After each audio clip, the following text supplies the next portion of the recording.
Hi friends, welcome to Annams recipes. பெங்களூருங்கமே நமக்கு எல்லாருக்கும் ஞாபகத்துக்கு வர்றது அங்கே கிடைக்கிற காய்கறிகள், பழங்கள், பூக்கள் தான். நாங்கள் பெங்களூர் போயிருந்த போது கேஆர்புரத்தில் இருந்த காய்கறி மார்க்கெட்டுக்கு தான் போனோம். அங்கே பாருங்கள் காய்கறிகள் எல்லாம் எவ்வளோ ஃப்ரெஷ்ஷாக இருக்குங்கிறதெல்லாம் பார்ப்போம். எல்லாமே இப்போ நமக்கு சென்னையிலும் நல்லா கிடைக்குது, இருந்தாலும் பெங்களூரில் இன்னுமே ஃப்ரெஷ்ஷாக இருக்கும். நல்ல காய்கறிகள்லாம் பாருங்கள் எப்படி இருக்குது. அப்புறம் நாங்கள் போன சமயம் வந்து மொச்சை தான் நிறைய இருந்தது. அதாவது 3 கிலோ மொச்சை 100 ரூபாய்க்கு.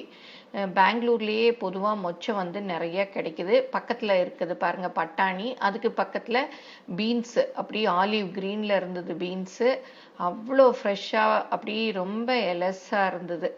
அப்புறம் எங்கே பார்த்தாலும் இந்த பட்டாணியும் மொச்சையும் தான் குமிச்சு குமிச்சு வச்சுருந்தாங்க. சோயா பீன்ஸ் கூட இருந்தது. எல்லாமே கிலோ 50 ரூபா அப்படி சொன்னாங்க. அப்புறம் கத்திரிக்காயெல்லாம் பாருங்கள், இந்த நீல கத்திரிக்காய் வந்து பெங்களூரில் நல்லா இருக்கும். அப்புறம் முள்ளு கத்திரிக்காய், அப்புறம் இங்கேயும் நம்ம சென்னையிலையும் இப்போ காய்கறிகள் எல்லாம் ரொம்ப நல்லா ஃப்ரெஷ்ஷாக தான் கிடைக்குது.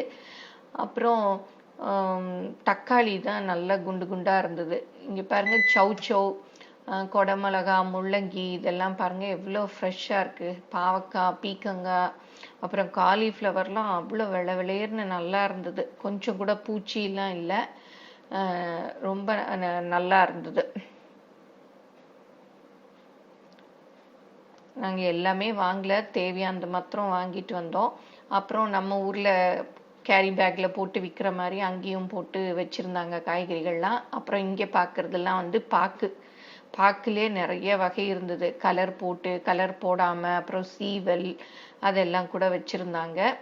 அப்புறம் பக்கத்தில் பார்த்தீங்கன்னா சின்ன வெங்காயம் நிறைய இருந்தது. அதெல்லாம் வந்து கிலோ 100 ரூபா சொன்னாங்க. நாங்கள் போன சமயம் நாங்கள் வாங்கலை, இங்கேயே வாங்கிக்கலாம் அப்படின்னு சொல்லிட்டு. அப்புறம் எலுமிச்சம்பழம் வந்து நல்லா ஃப்ரெஷ்ஷாக இருந்தது. அதாவது 12 பழமே வந்து 20 ரூபா அப்படி சொன்னாங்க. நல்லாவும் இருந்தது. சரின்ட்டு வாங்கிட்டு வந்தோம். அப்புறம் இங்கெல்லாம் காய்கறிகள் தான் இருக்குது. அப்புறம் தக்காளி நல்ல குண்டு குண்டாக நான் போன சமயம் நல்லா இருந்தது. அப்புறம் சரின்னு சொல்லிட்டு வாங்கிட்டு வந்தேன். அப்புறம் வெங்காயம் எல்லாம் கூட நல்லா இருந்தது. பெரிய வெங்காயம் நமக்கு ஈரமாக இருக்கு இல்லையா, இங்கெல்லாம் அங்கே நல்லா இருந்தது. அப்புறம் பெங்களூர்னாலே பூ தான் ரொம்ப நல்லா இருக்கும் இல்லையா. எப்போ பெங்களூர் போனாலும் எல்லாருக்குமே தெரியும், ரோஸ் எல்லாம் வாங்கிட்டு வருவோம். நான் எப்போ பெங்களூர் போனாலும் மடிவாலால் போய் வாங்குவோம். அங்கே வந்து ரோஸ் அதெல்லாம் வந்து நிறையா இருக்கும். மாறுங்கிற கணக்கில், கணக்கு நம்ம இங்கே சொல்கிறோம் இல்லையா, அங்கே மாறுன்னு சொல்லிட்டு அளந்து கொடுப்பாங்க. இதெல்லாம் பாருங்கள் சாமந்தி. இது வந்து கேஆர்புரம் மார்க்கெட்டில் தான் பூக்கடை இருந்தது. அன்றைக்கி நாங்கள் போன சமயம் 2 கடை தான் இருந்தது. நிறைய கடை லீவாக இருந்தது, அதனால கொஞ்சம் ரேட் அதிகமாக தான் சொன்னாங்க. இருந்தாலும் சரி போனதுக்கு வாங்கிட்டு வருவோம் அப்படின்னு சொல்லிட்டு வாங்கினோம்.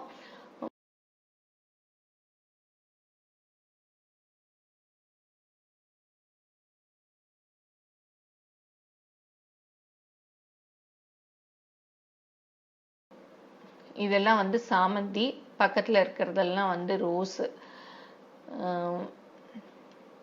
அப்போ தான் வந்து பையில் வந்து நிறைய பூக்கள் எல்லாம் வந்தது. நல்ல Fanta colour, orange rose, dark red, வெள்ளை சாமந்தி, மஞ்சள் சாமந்தி எல்லாமே அப்போ தான் வந்து இறங்குச்சு. நான் சரின்னு சொல்லிட்டு அங்கே வெள்ளை சாமந்தியும் மஞ்சள் சாமந்தியும் வாங்கிட்டு வந்தோம். அப்போ வந்து 1/4 கிலோ அங்கேயே 60 ரூபா அப்படின்னு சொன்னாங்க. அது நியூ இயர் ஒட்டின நேரங்கிறதுனால கொஞ்சம் ரேட் அதிகமாக தான் இருந்தது. பட்டு பூ வந்து ரொம்ப ஃப்ரெஷ்ஷாக இருந்தது.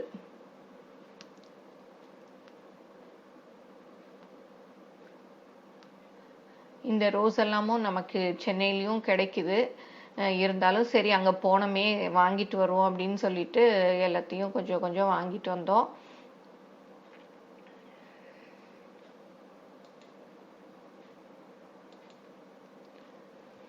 அப்புறம் அப்படியே உள்ளே போனீங்கன்னா நவதானியங்கள் எல்லாம் கூட விற்றுது. திணை, கம்பு, அந்த மாதிரி மில்லட்ஸும் இருந்தது.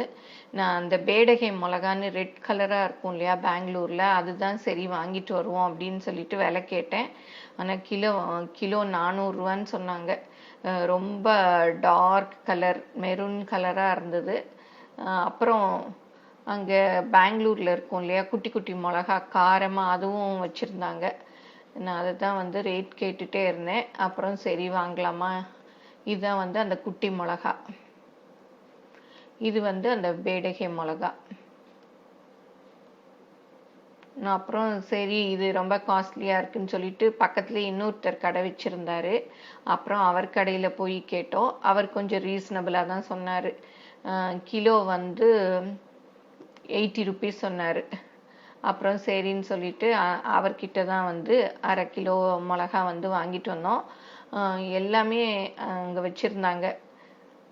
மிளகா, மல்லி, அந்த மசாலா சாமான் எல்லாம் ஒரு குட்டி மளிகை கடை மாதிரி எல்லாமே இருந்தது. அப்புறம் மசாலா பொருட்கள் எல்லாமே இருந்தது. இதெல்லாம் பார்த்திங்கன்னா அந்த ஃப்ரையம்ஸ் மாதிரி எண்ணெயில் பொரிக்கிறது, புளி, கருப்பு புளி, புது புளி, பழைய புளி எல்லாமும் இருந்தது. மஞ்சள் எல்லாம் இருந்தது. நான் வந்து இந்த பேடகை மிளகா வந்து நம்ம ஊரில் சிவப்பு மிளகா வாங்கிட்டு அதையும் இதையும் மிக்ஸ் பண்ணி அரைப்பேன். அப்போ தான் வந்து கலர் நல்லா ரெட் கலராக இருக்கும். நம்ம வந்து பன்னீர் பட்டர் மசாலா அதுக்கெல்லாம் கொஞ்சம் இதை போட்டோன்னா நல்லா கலர்ஃபுல்லாக இருக்கும். அதனால எப்போவுமே ரெண்டையும் மிக்ஸ் பண்ணி தான் அரைப்பேன். சரி இப்போ பெங்களூர் போகிறோமே அங்கேயே கொஞ்சம் வாங்கிட்டு வரலாம் அப்படின்னு சொல்லிட்டு வாங்கிட்டு வந்தோம். இந்த மிளகாயில் வந்து காம்பெல்லாம் இல்லை, அதனால நமக்கு காம்பு நறுக்க வேண்டிய வேலையெல்லாம் இல்லை. அப்படியே நம்ம காய வச்சுட்டு மிளகாயோட சேர்த்து அரைக்க வேண்டியதுதான்.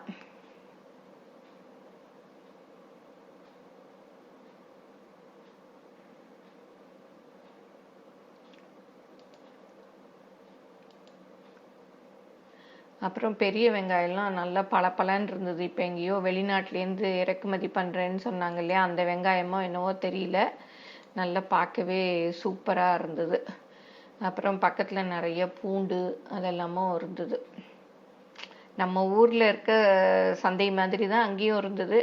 இருந்தாலும் நமக்கு வந்து காய்கறிகள் இதெல்லாம் பார்க்குறச்ச நல்லா இருந்தது. அப்புறம் இங்கே பார்த்தீங்கன்னா மசாலா பொருட்கள், மிளகா பொடி, மல்லிப்பொடி அதெல்லாம் கூட விற்கிறாங்க பாருங்கள்.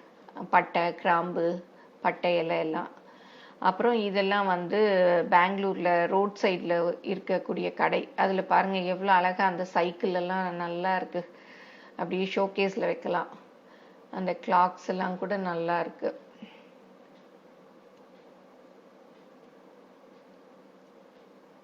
எல்லாமே மரத்தில் செஞ்ச பொருட்கள், மரத்தில் கிண்ணம், கரண்டி எல்லாமே இருந்தது.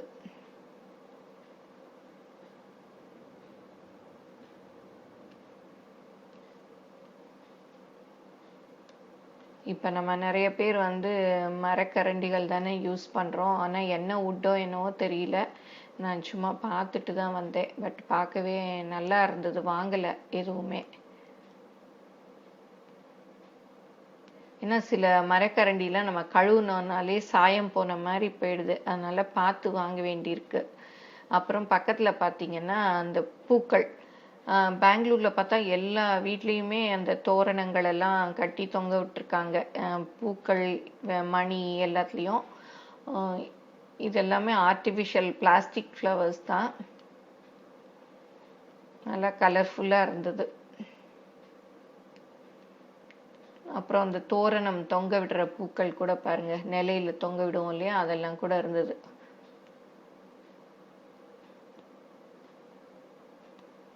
இது பொக்கே மாதிரி இருக்கு பாருங்க.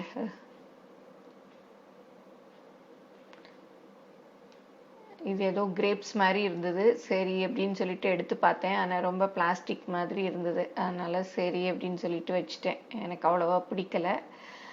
தூரத்துலேருந்து பார்க்கறச்சு என்னவோ நெஜ கிரேப்ஸ் மாதிரி இருந்தது. அப்புறம் இதெல்லாம் பார்த்தீங்கன்னா ஃபர் டால்ஸு, ஆமை இருக்கு பாருங்க. ஒரு பெரிய ஆமை மேலே குட்டி ஆமை. அப்புறம் நிறைய டெடி பேர் தான், சின்ன சைஸ்லேருந்து பெரிய சைஸ் வரைக்கும், ரொம்ப மெகா சைஸ் வரைக்கும் இருந்தது பாருங்க. இதெல்லாம் ரொம்ப பெரிய சைஸு.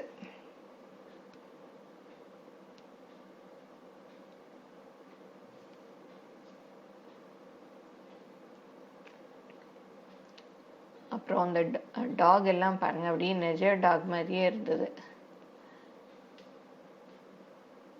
அப்புறம் சிங்கம் இருக்கு, புலி இருக்கு, குட்டி சிங்கம், டெடி பேர் தான் ஏகப்பட்டது இருக்கு. நல்ல நம்ம கார்ல போடுற ஸ்கொயர் பில்லோ, ஹார்ட் ஷேப்ல பில்லோஸ் எல்லாமே இருந்தது.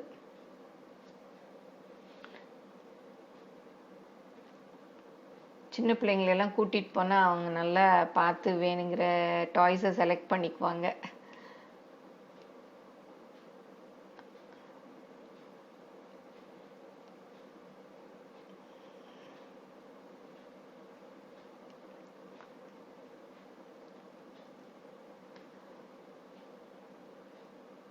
டெடி பேர்லேயே பாருங்க எவ்வளோ கலர்ஸ் இருக்கு.